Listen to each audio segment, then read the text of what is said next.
Hello everybody, it's Josh Thomas from the BitBlock here. Welcome to 50 Facts for Paper Mario: The Thousand Year Door on Nintendo Switch. Now some of these things will be facts that longtime fans of the series will know, but also some of them will of course be brand new things to the Thousand Year Door on the Switch. So let's get into it. Number 1. The logo for the Switch remake is designed to look more like the original Japanese logo, which I think is a huge improvement. Number 2. While the original game ran at 60 frames a second, this new Switch remake will only run at 30 frames a second. It's not exactly ideal, but the visuals are very obviously a huge improvement over the original game, so in my opinion, it's kind of worth the trade-off. Number 3. The game's intro video now shows a fun 3D pop-up book while it's telling the story, rather than just showing flat images on pages like the original game. Number 4. The game's file size is 5 gigabytes, while the original GameCube title was only a little bit over 1 gigabyte. Does that mean this game is 4 or 5 times more fun than the original? I don't know. I'm gonna say probably yes. Number 5. The Bob-ombs in this game talk exactly as they did way back in Super Mario 64.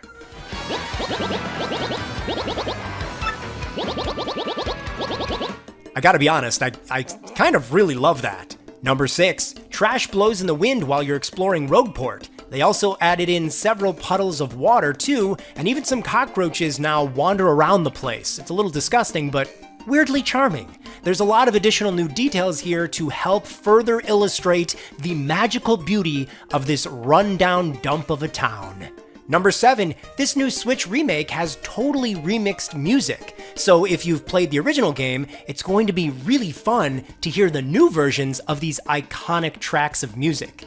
Number 8, there's a new GameCube badge that gives you classic GameCube music from the original game when you have it equipped. Oh, and it's worth noting that this costs no badge points to activate. Number 9, this new Switch remake has dynamic battle theme music. It changes based on whether or not you attacked a foe first or they hit you first.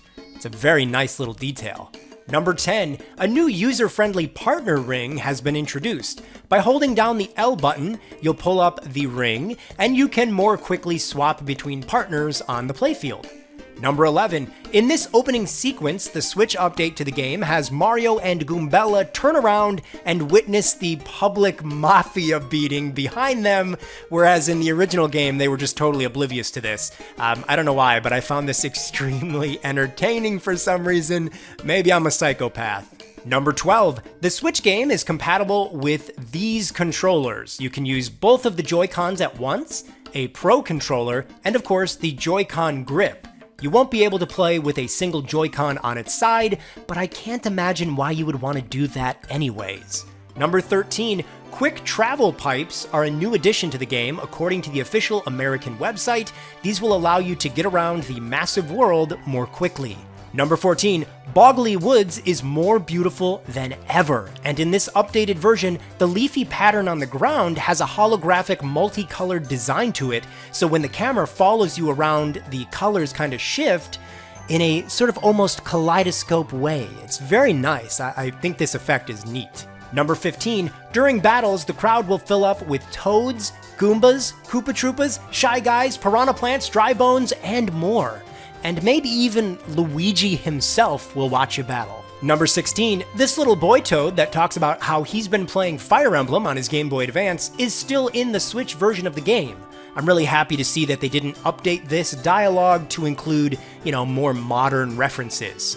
Number 17, there's a new Professor Frankly sign added above his door that wasn't featured in the GameCube game. I'm assuming that this is probably to help players know where he's located in case you forgot. Number 18, this new Toad has been added to the Switch remake of the game. He's the Battle Master, and he will pop up throughout your adventure in key locations. If you chat with him, he will train you in battles if you're maybe a little bit rusty and you need to practice. Number 19, as of the time of making this video, there are no pre-order bonuses in America. However, there have been some pre-order bonuses announced from the UK and Canadian retailers. You can grab a paper airplane with Mario on it, along with a sticker sheet from the retailer Shop2. There's also a Paper Mario keychain and paper airplane if you pre-order through the retailer Game. In Canada, at GameStop, you can get a really cool retro slipcover that goes over the standard case. This is neat because it is reminiscent of the Japanese GameCube boxes. Number 20, partner characters, along with many other NPCs, now have additional new sprites for their backsides. In fact, the animation on characters has been upgraded in a lot of ways, including lots more expressions and angles in cutscenes. Number 21, scenery on the battle stage now folds into place, whereas the original game just kind of had it bounce in. This is a nice little papery effect that they added. Number 22, in this game, Mario will become cursed with various paper abilities. Some of these include a paper airplane, also a paper roll, a little paper boat, and more. These allow Mario to explore areas of a level that he otherwise could never reach. Number 23, on the back wall of Bowser's castle here, we can see a mustache on Bowser's portrait. Either it's one of his ancestors who has a beautiful stash, or this is some kind of graffiti from a disgruntled minion. Worth mentioning is this also is in the original title, but it's easier to spot here. And let's be honest, Bowser with a mustache just kind of looks right to me. Number 24, you can now unlock concept art from the new Switch remake and the original game. Seeing the sketches from the original title is so dang cool, and I really hope that this game has tons of this stuff. I would have paid money for this separately to just see it in the game that you can unlock this stuff. Oh, I am very excited about this. Number 25, as you can see, the original design concepts for Madame Flurry were pretty drastically different. She was even an eagle at one point, along with a possible bubble partner that used its leaves as a fan. Leafs? I think I meant to say leaves. Anyways, nevertheless, moving on. Number 26, there's a new jukebox in the game. You'll unlock new music as you progress through your adventure. I plan on spending my summer with my Switch on my shoulder like a boombox, and I'm gonna be blasting these sweet Paper Mario beats. Number 27, this platform design in Rogueport Sewers has a pipe that leads to Petal Meadows. In the original game, it was a stone theme like the other platforms around it, but in the updated game, it now has grass on it. This is likely to go along with the vibe of the meadowy location that you're about to warp to. It's kind of a minor little detail, but I did actually really like this. Number 28, in this cutscene, Bowser screams out, "Airhead!" But in the remake, he says, "Lunkhead!" And I have no idea why they needed to change that. I mean, Lunkhead does sound funnier, so there you go. Also, the updated speech bubble is all spiky to help illustrate his pure anger better. Number 29, the hanging shop sign in Twilight Town has been altered to be a more spooky-looking fire flower icon. This is, of course, to match the vibes of the surroundings. Number 30, while in battle, be on the lookout for little shy guys jumping on the stage and causing trouble. They may even drop things on you, so you gotta be ready to block and avoid taking damage from these little pests. You know what else is weird? I realize I don't think you fight shy guys in this game at all. It's kind of strange, because they were like really, really prominent in future games, but anyways, shy guys, they mess with you. But they're also kind of cute. Number 31, friends in the audience during battle can toss you helpful items, but foes can also toss rocks and soda cans at you that, of course, will do damage if you don't block. So you've got to always have your wits about you when you're doing battle in this game. Number 32, the slot machine games in the Pianta Parlor have been changed from their original concept. In the new game, you have to match up pictures so they form the whole image. It's kind of like in Super Mario Bros. 3. Each picture is worth a different amount of coins. In the old game, these slots were basically just random luck, and you just had to stop each one and hope to get 3 in a row. This new setup seems to favor timing and skill from the player a little bit more than the way it used to be set up. Number 33, the background mountains in Petal Meadows have been updated to include pine trees on them. The older ones kind of maybe sort of also had trees, but now they're way more obviously trees. Number 34, hey, the Badge Shop in Rogueport now has additional badges for sale in this cardboard box on the side of the counter. The GameCube game did not have this. Number 35, the little intercom on the wall in the locker rooms of Glitzville was designed to look a little bit like a Game Boy Advance system, But now, in the updated version of the game, they took it even further and it has taken on the handheld system's shape even more closely. It has a more horizontal shape, it has the shoulder buttons, and it even literally says Game Boy Advance on it now. So I like this upgrade. This is cute. Number 36, in the Japanese GameCube game, there are Boo characters. Oh, I like this one. There are Boo characters that had bunny ears in the shop in Rogueport in the Japanese version. But in the English version of the game, they switched those ears to be cat ears. This, of course, is likely to avoid the obvious Playboy bunny reference.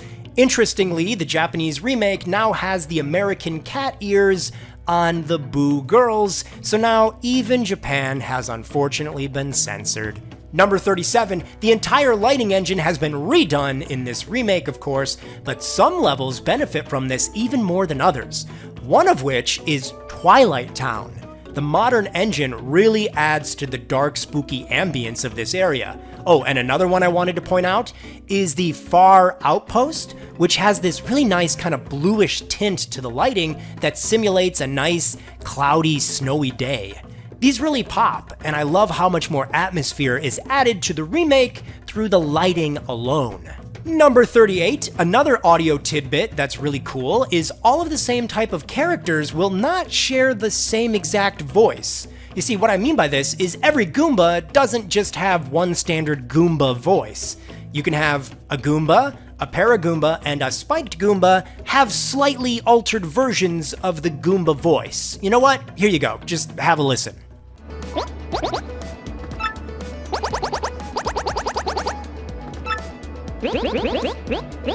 Number 39, the remake of Thousand Year Door has brand new music tracks that have been added to certain areas of the game. In other words, these are music tracks that weren't in the original game, like for example when you talk to Hooktail in his castle, and also when Koops is saying goodbye to Koopy Koo. Number 40, Mario gives characters a thumbs up now instead of greeting them with a salute like in the GameCube game. I'm guessing the thumbs up is maybe just a little bit more Mario-esque. Number 41, you can access special tabs on the menu more quickly by simply pressing any direction on the D-pad. Number 42, the window reflections on this train show Mario's backside, a very nice little visual detail. I always love seeing Mario's backside. You can also see character reflections in the puddles on the ground in Rogueport. A lot of nice reflective things happening here. Number 43, returning to the concept art that we saw earlier, the Japanese writing here gives an interesting look into what the devs were originally thinking. Translated, this says, the flapping animation would be difficult. And over here it says, I don't think I have a brain, next to this possible baby piranha plant partner that never came to be. This area also talks about how Mario could pick up this particular character when they're asleep, and the Bubulb would wake up and start to blow air from its flower top. The areas by Dupless talk about him being a Joker kind of character, which followed through pretty much to the final game in terms of his attitude. Finally, up here we see Flurry starting to kind of take on the shape that she's known for in the final game, and it mentions that she is cloudy and magical, and references her ability to blow strong winds. Oh, and I should also mention the pig section simply just talks about how these pigs will look like folded up origami. Number 44, the new version of your map now includes the Rogueport sewers, whereas the original map just showed you the ocean water in this area.